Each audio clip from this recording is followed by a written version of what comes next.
Okay. All right. So we're going to pick 3 things, Julio? Just 3? We'll stick with 3. Yeah.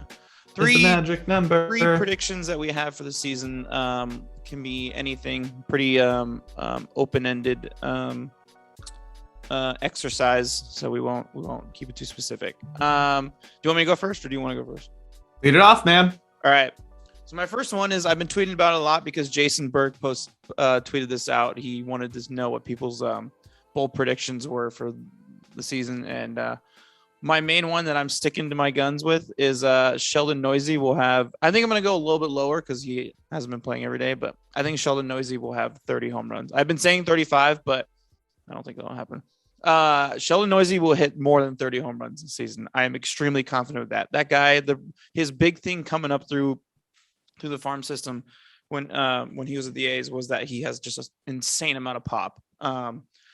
Melissa Lockhart used to always tweet like videos of his minor league at bats, and he would just crush the shit out of the ball. He's got 1 already this season, and I'm confident. I think that he will do it. And I think he will win that first base spot too, Julio, that we were talking about before the break. I love it. I think you kept comparing him to Max Muncy. Yeah. And you said Max Muncy like 3 times. Mm-hmm. But like, I think it's kind of smart in a way that they're kind of picking up their old guys who had been in that organization, because it's like, hey, let's, come back and you learned what you could in that farm system and all that stuff. And you're going to bring it over here and make yourself a more well-rounded player. Yeah. So I think this team has a potential pop there. So that's awesome. I love that one. My first prediction is the A's closer.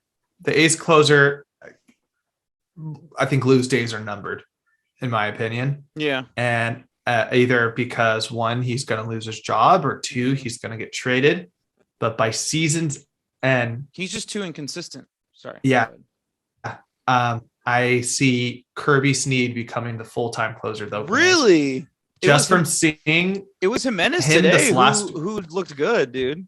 Yeah, but just from seeing what he's done in this last week, a lefty closer coming out. I know everybody's kind of heralding AJ Puk as the guy, but I still think he has that potential to be a long-term starter.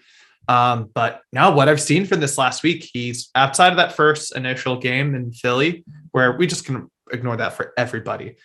He's looked really good. And I think there's going to be at least, I can see 3 guys potentially taking this job, with whether it be Kirby, whether it be Zach Jackson, or you mentioned Jimenez. Mm-hmm. But for me, I'm a big fan of him already. I love the long hair. I love that his name is Kirby, and he's just the amount of memes I can make out of is great. But big fan of his so far, and that's my first prediction. Yeah, AJ Puk was I wanted to be AJ Puk too, but he was terrible this spring, terrible, and that's just not going to cut it. I don't know, man. I want him to work out so well, or so much, but I don't know. It's interesting. I don't know if it ever will. Okay. My second one, Dalton Jeffries is going to be in the Rookie of the Year conversation. Love that. Mm-hmm. I don't know if he'll win it. I don't want to go quite there, but I think he'll finish top 5. He looked great. Yeah. The other day too. And he looked great all spring, and he looked great when he came up last year in the bullpen during the September call-ups. And I don't know why he was so low on the top prospect rankings for the past few years, because everything I've seen from him has been lights out.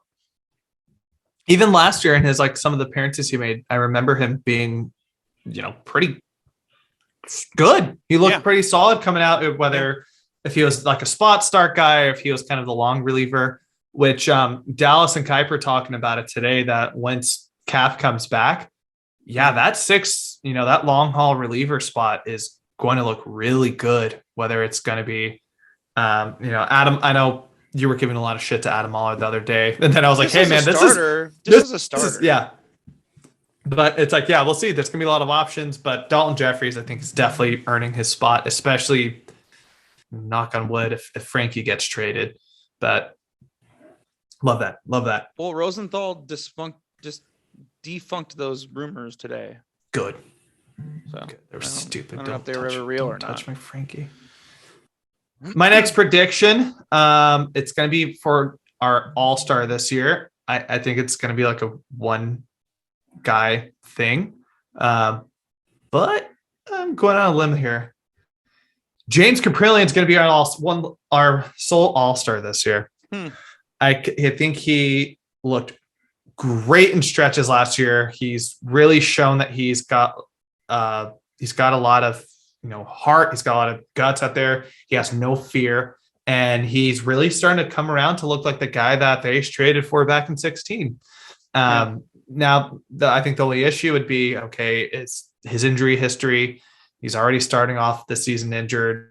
Is this going to be a consistent thing? But if he can stay healthy, I could see him putting up some really good numbers. And this isn't going to be like a looking down on the A's saying that he's the only like all-star, because I think just there's going to be so much talent in the American League this year. Yeah. It's going to be hard to see some of these guys overshadowing these other players. Yeah. But because of the role of baseball, I could see him being the guy. I like it. I dig it.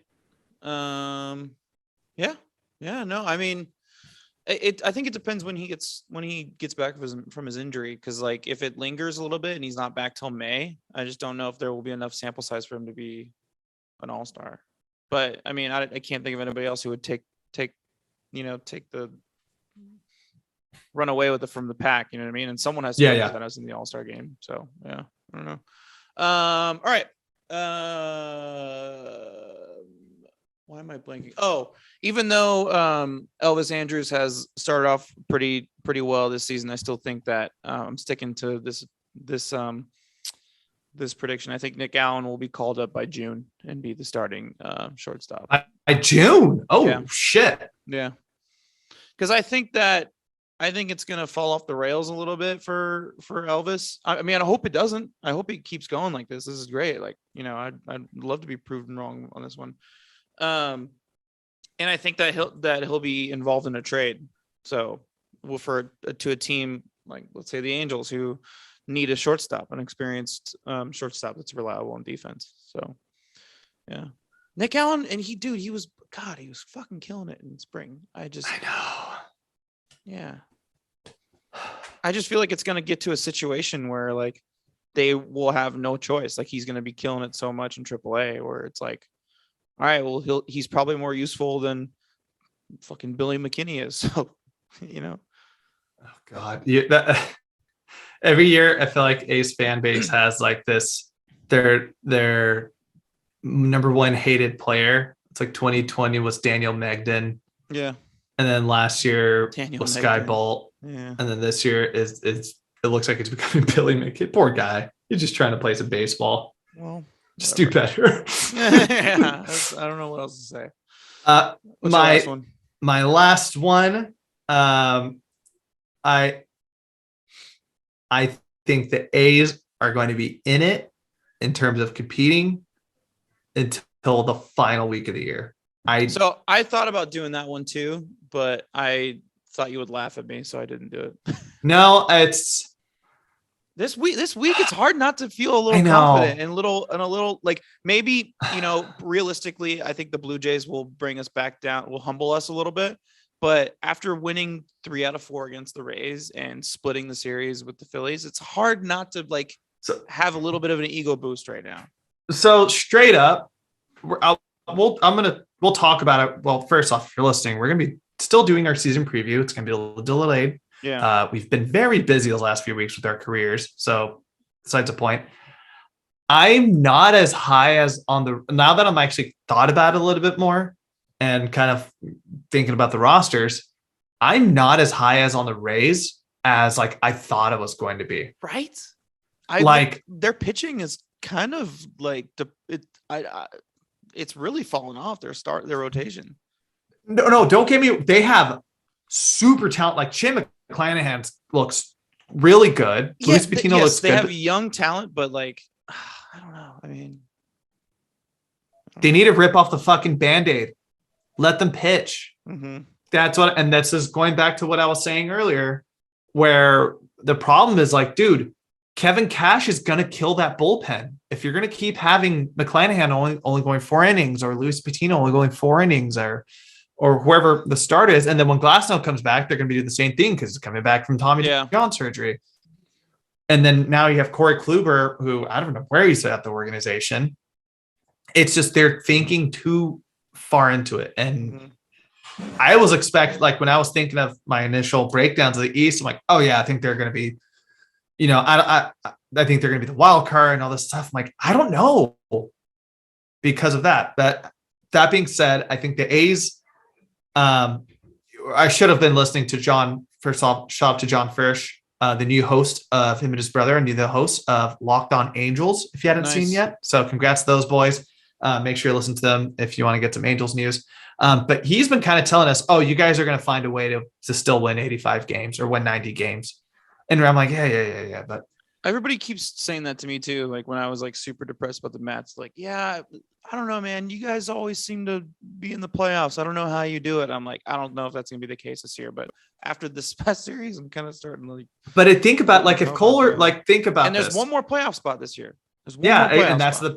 Exactly. So especially with how this rotation has done, I think outside of Frankie's first start and then Aller's start the other day, I think the rotation's been really good to start this first week. So yeah, I think there's a lot of potential. I think they're going to keep us invested all year. Unless they're going to make a trade, if they're not going to make a trade, then I think they're going to be in it to the end of the season, which honestly, if you would have told me that after all these trades that went down, I'd be satisfied. I'd be super okay with that. Yeah. As long as we got the stadium. Yeah, I agree with that. All right. So those are our 3 season predictions. So let's wrap it up. The upcoming series is Blue Jays on that'll be from Friday to Sunday, and then next week is opening day. Is opening day, and then I'll be against the Orioles. That is Monday through Thursday. So I'll see you all at opening day. I will be there, as I am, like as we said at the beginning of this pod, as I have been for the past 15 years. All right, who's your player of the week? Elvis. Wow.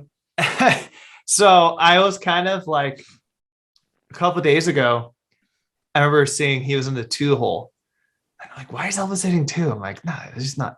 And then I saw his stats. I'm like, oh, Elvis was like at that point was hitting like over 300. Yeah. Now he's hitting 273, but he's hitting 308. Oh shit! He had 2 hits today. Oh, okay, so it's not updated on the. I was looking at Yahoo Sports app. Yeah, but no, he's looked great so far in the season. I think his bat's been getting there. I think having his veteran presence has really made a huge impression on this lineup. I think all those guys, the vets there, and I hope this is just the start of a really rejuvenated season. And I know, look, we all were talking bad on him last year about, he had a pretty poor year. And I think at the end of the day, he's not that guy. He's been a pretty reliable shortstop his whole career. I hope this is just the start of him making a bounce back season. And I just want to give him his kudos while he's there. So Elvis Andrus, my dude, play of the week. How about you? I hear you.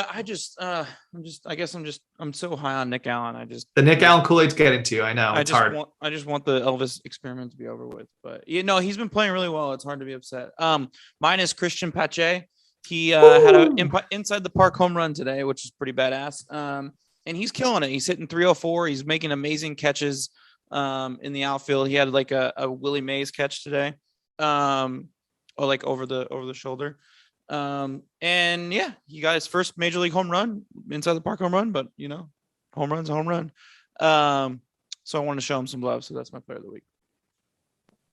Awesome. And now for the essential tool of the week. So if this is your first time listening to the podcast, first off, glad you stayed till the end. Appreciate it. New viewers, new listeners. Make sure you get it to 1,000 followers on Twitter. We're so close. Mm-hmm. This is pretty much our guy to watch for the week, right? So for me, I am looking forward to watching Kevin Smith over the first week. He has been struggling big time at the plate this last week. He had his first hit as an Oakland A's today.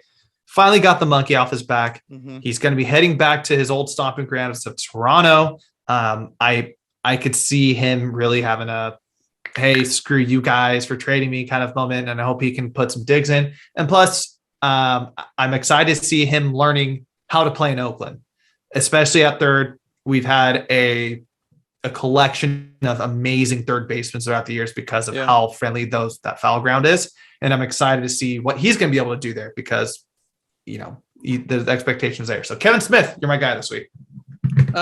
Mine is going to be Adam Oller. He just, he gave up 5 runs in 1 inning in the first inning of the game last week. If he wants to stay on this major league roster, he's got to do something. He's got a start coming up this week, and he really needs to kind of prove himself because James Caprillion is probably a couple weeks away from getting back. And the plan seemed like before, like he was going to have this starting spot until while Cap was nursing his injury, and then he'd move to the bullpen. But I don't even know if you can move him to the bullpen now because he showed that he can't even pitch. I know you think there's more to it. I think that you think he's going to bounce back, but I don't know. He's my player to watch because I just to see if he can bounce, rebound from that rough one. Well, he's going to be rebounding in Toronto. So Vladdy Guerrero just hit 3 home runs off of Garrett Cole, off of the Yankees, 2 off of Garrett Cole. So best of luck, buddy. We'll see, bro. We'll see. All right, that's going to wrap it up for us. Make sure to follow us on Twitter at Town Tailgate. Tell people to follow us so we get to 1,000 followers. See everybody at opening day. Come say hey to me if you recognize me. Anything else, Julio? First pot of the year. I already finished my beer, but cheers there for that one. Yeah. Or the first regular season pod. No, that's it, man. I'm actually very excited for baseball right now. Yeah, man. It's actually been fun to watch. All right, Julio, last but not least. Let's go, Oakland. I'm pointing at my patch on my jacket for the listeners. It's Chris Patches. It's an A.